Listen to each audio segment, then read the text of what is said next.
My brother was a young teen, my sister was an adolescent, and my parents had me, a man who was almost adult. Our father remarried 6 years ago, and the three of us found it difficult. Our mother passed away 8 years ago. Rose, Dad's spouse, has a preteen daughter. Together, they currently have 2 toddlers. My siblings sneaked into my bed in the middle of the night, a week or so after their wedding, distraught over their dad's marriage and the changes that had occurred. When they asked if I felt like my mother had actually passed away, I replied, yes. I then asked them if they would like to organize a special gathering where we could commemorate our mother and discuss certain topics without having to include any new family members. When they said yes, I saved up the cash to purchase a quite exquisite scrapbook. My siblings and I used to sneak into my room at night to write recollections and put images in there around once a month. As the eldest, my memories of my mother were the clearest, and I would recount the tales I had heard about her. Our half-siblings and stepsister Rose were not added when they were born. We also kept it hidden in my room since I knew my father wouldn't approve of what we were doing. We didn't discuss it with him or anybody else. Rose spotted it when she was going through my belongings 3 weeks ago. I had it stashed somewhere she wouldn't be cleaning, so even though she said she was tidying up in my room, I knew she was spying. After she read through it and showed my dad, they sat my siblings and I down and told us how awful it was to do something like that with all the siblings participating, and how unfair it was to have it in the house. According to my brother, it was only for the 3 of us as biological siblings. Dad questioned him what our stepsister and half-siblings were, if they weren't our biological siblings, and told him that was a bad attitude. It would always be different, according to my sister. Rose stated that we ought never to have made a decision in our family home that would have offended 3 of our siblings and caused damaged feelings. She suggested we need to have taken some action to unite the group. That wasn't what my sister wanted to say. My stepsister was wounded when she saw the book and heard what we had been doing, so my dad sent them out of the room and told me, along with Rose, that I should never have gone along with it. Rose expressed that it was hurtful for her as well that she attempted to unite us as a family, and throughout the past 6 years, we have made sure not to bridge that gap. My father told me he thought I would do better. Am I the foolish one? Not the fool. There is no right or wrong way to grieve, everyone handles it differently, and there is no set period of time during which it must be done.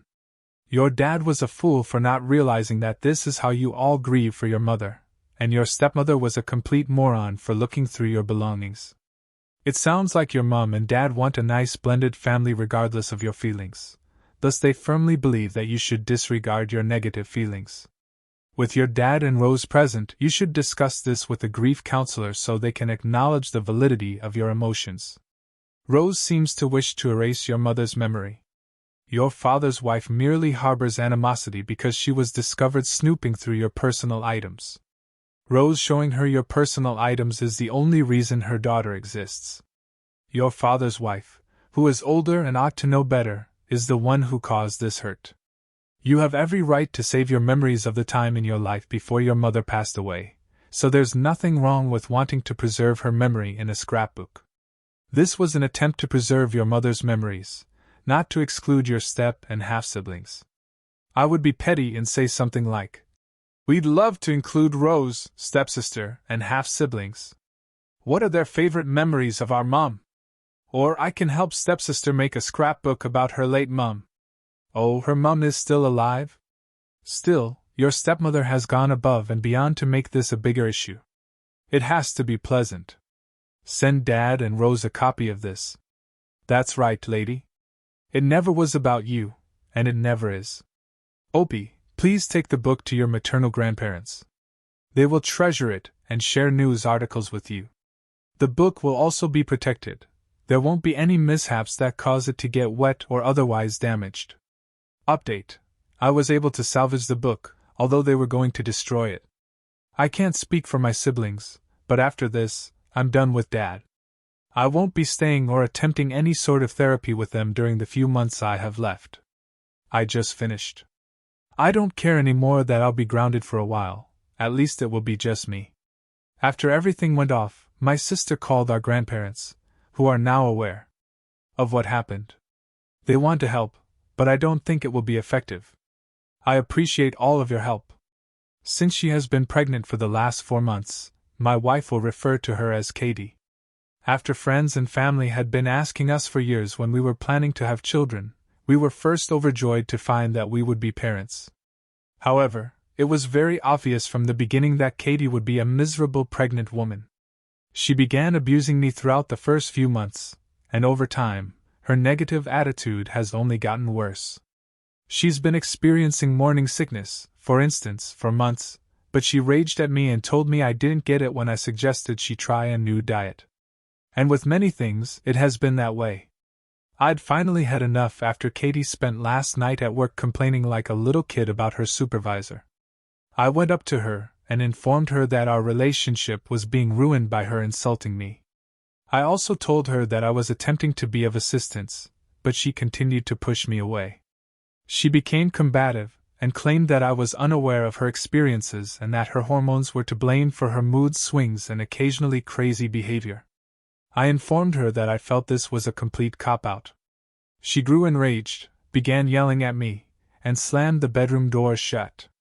I responded, "You have decided to act the way you are and have made belittling me your little manipulative game, so next time it happens, I won't speak to you."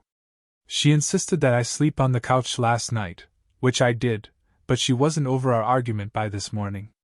When she departed for work, she refused to even give me a farewell kiss. Earlier in the day, I pondered if her behavior could be attributed to her hormones and that I misinterpreted the circumstances, but I convinced myself that the extent of her abuse makes it unlikely. All I want to do is persuade her that after the baby is born, we must be a strong pair, but I'm having trouble doing it. I want my ex-wife returned. Am I the foolish one? Edit. A few instances of Katie's denigration. She is aware of my demanding work schedule and my need to unwind when I have free time. Home, yet she feels the need to be critical of her work. She obviously wants to make it all about herself and doesn't care if I like to unwind by watching TV or playing video games. When she acts in this way, I don't feel like I'm being heard. You are putting TV and video games ahead of your pregnant wife. God forbid she tries to chat to you after work. You are so not ready to be a parent, my friend. Put aside your selfishness, mature, and do better for your spouse and child. Yes, Opie, you are the fool. It's obvious that your idea of abuse and mistreatment is being brave enough to express your emotions and issues when you'd much rather be playing video games than listening to patronizing, pointless advice. I wish you well as you prepare to be divorced. Whoa, so complaining about her boss and having morning sickness is abusive? I'm sorry, dude, but you can't be the only whiny kid in the relationship anymore. She is not mistreating you. Rather, she is currently experiencing a very uncomfortable situation in her life. Now is the time for you to help her, not the other way around. Moreover, I doubt you even understand how morning sickness operates. My sister asked if she and my nephews could stay with me because hotel rooms in the region are pricey and a family member was getting married nearby. I purchased the home where I presently reside a few months ago. Since I intend to renovate and don't want it to get in the way, I hardly have any furniture in there and don't plan to acquire any more for a time. The only places I sleep are on my couch and in my bed. When I said that to my sister, she replied it was all right and that she would sleep on the couch while her sons slept on an inflatable mattress. I also informed her that the couch was uncomfortable and tiny, about the size of a love seat. For one night, she said, it would be all right. I also told her that I only have what I use for bedding, so she should bring theirs. My sister's sons were so exhausted the night of the wedding that they departed the reception early, at approximately 9 o'clock. I gave her the keys to my house and told her I would find a ride home from someone else since I wanted to remain longer. My sister's boys weren't there when I arrived home at approximately midnight. She was in the living room watching TV. She told me that because my bed was big enough, she could share it with her sons and I could sleep on the sofa because her air mattress wouldn't inflate. I told them it wasn't going to happen because the couch is too short and far too uncomfortable for me to sleep on. Hanging off the end would be me. I had things I needed to get done the next day, and I already have enough difficulties falling asleep. I got my extra blanket and laid it out on the floor, with the sleeping bag after attempting to get the air mattress to operate. With reluctance, my sister helped the boys get out of my bed. After they were all positioned, I went to bed and drifted off to sleep. They didn't sleep through the entire night, since the blankets I slept on the ground weren't thick enough, and it was uncomfortable, which is why my sister was grumpy the following morning. When my sister attempted to sleep on the floor, her sons argued over taking turns sleeping on the sofa because there wasn't enough space for them both. My sister mentioned that I could have visited them or allowed the boys to share my bed, but I wouldn't have felt comfortable doing that because it's really strange. I'm also used to sleeping alone myself. You pondered why the couch was too small for a grown person, but you gave in and allowed her to stay. You also brought extra blankets. It doesn't matter if it's big enough, it's still your bed, and you've already warned her you were sleeping in it, because she disregarded your warning and decided to take your bed with her kids while you kept the couch. Her entitlement is ridiculous, and you are not a stupid person for refusing to give in to it. Whoa, she ought to have double-checked the air mattress before she went, assuming that you would take the couch and they would take your bed? Nope. Your sister was well aware of what she was doing and was hoping that you would have second thoughts about her sons. Well done for maintaining your position. Yes, she ought to have booked the hotel if she desired a bed and a restful night's sleep. I apologize for the mess up. She was really impolite to you in the morning when you were giving your place and saving her a lot of money. She was aware of what she was getting into, and you get what you pay for. Together, my brother, who is 18 years old, our younger sister, who is a tween, and I, a female 19, make up my parents' 3 children. Of the 3 of us, my brother and I are the closest. He has always supported me and we are friends first. The relationship I have with my sister is not simple. She was definitely a little spoilt when she came around, especially since our parents were surprised by her arrival. But when she got a bit older, like 4 or 5, and was hyperactive all the time, her parents made me kind of take over as her carer. It was expected of me to assist with feeding and soothing her before bed. When daughter started school, I was told I would have to walk her there. She was always dragged along if I was going to see pals. She wanted me more and my parents forced me to involve her more the more time they forced me to spend with her. They told us straight to our faces that sisters would naturally be closer and would take care of younger sisters. That's not a task for brothers. But they never expected that from my brother. They turned everything that included my sister into a task for me. I was always with her because I had to take care of her, not because I wanted to. I had to make sure she ate and keep her safe on the way to school. That would have been during our mother's visit. She had to accompany me like if I were a single mother in need of nursery. My sister and I have conflicting sentiments for each other, and the unfortunate part is that she thinks of me as both her sister and her second mother. She used to call me Mommy Sis, and even as she got older, she would refer to me as her sister mom in public. I never wanted to really be in a relationship with her because I needed time and space to work out my feelings.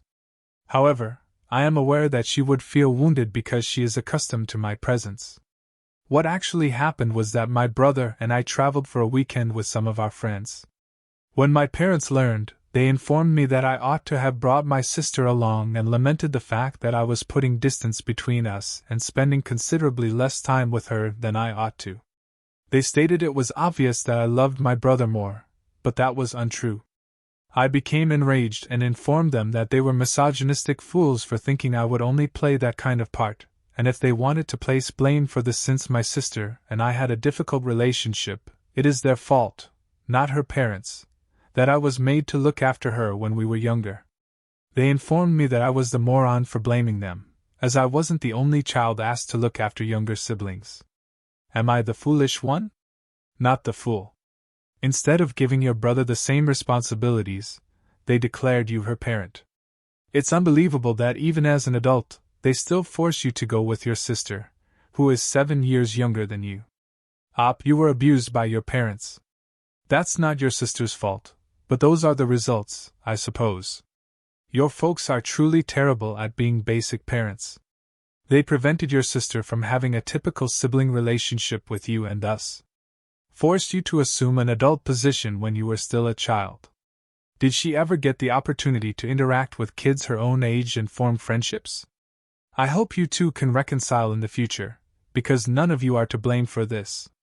Or girl, I'm sorry for what happened between you and your sister. I am a 25-year-old woman married to a 29-year-old man for a few years now. A younger sibling of his recently became engaged. I've been friends with his brother's girlfriend for 4 years, not that we're close, but we always hang together when the family gets together. In any case, she requested me to be the maid of honor for her bridal party. Her other 4 bridesmaids are cousins and former classmates. I thanked her for asking, but I'm afraid I don't have the time to fulfill every expectation placed on a maid of honor. It's a lot. I just had my first baby in November. She has stated that she would like a bachelorette party, bridal shower, etc. I suggested that she consider myself a standard bridesmaid. She appeared to be alright, but later on, according to my spouse, she was complaining to my brother about how unkind I had been to her. Since all of her pals work full-time, she believes that I'm lying when I say that I'm too busy because I'm on maternity leave and have all the time in the world. Although his brother called and told me I should try to be understanding with her, my husband concurs with me. After giving it some thought, I agreed to be her maid of honor provided she took on half of the duties, like organizing the bachelorette party. He promised to respond to me the next day. She calls and wonders why I'm being so hard on myself, telling me that I should take the lead since I'm the only member of the wedding party who isn't working. I reminded her that I was caring for a newborn while on maternity leave, and that it was actually far more stressful than working a full-time job. She was furious when the call ended. Is it my fault that I wasn't more accommodating? Not the fool. She is insane to believe that maternity leave is like a vacation. It is not. This is the result of living in a culture that devalues parenthood. Why would you sacrifice your free time to run errands for her, even if you're on vacation? She has far too much entitlement. More so than I would have. You've presented 2 perfectly good options, but both are being turned down as insufficient. When given the chance, she will throw everything at you and become irate if it doesn't meet her expectations. Since he's equally clueless, your brother-in-law is awesome. She's correct in one aspect: you're not working, apart from the fact that raising a child requires full-time labor. On top of your bridesmaid's outfit and other expenses, how are you going to pay for a bachelorette party and a bridal shower? These are not inexpensive items, and she ought to be asking someone close to her to fulfill those obligations rather than someone she only sees sometimes at family gatherings. I would back out of this whole affair and simply come as a guest because she only wants to utilize you as a party planner. I'm grateful.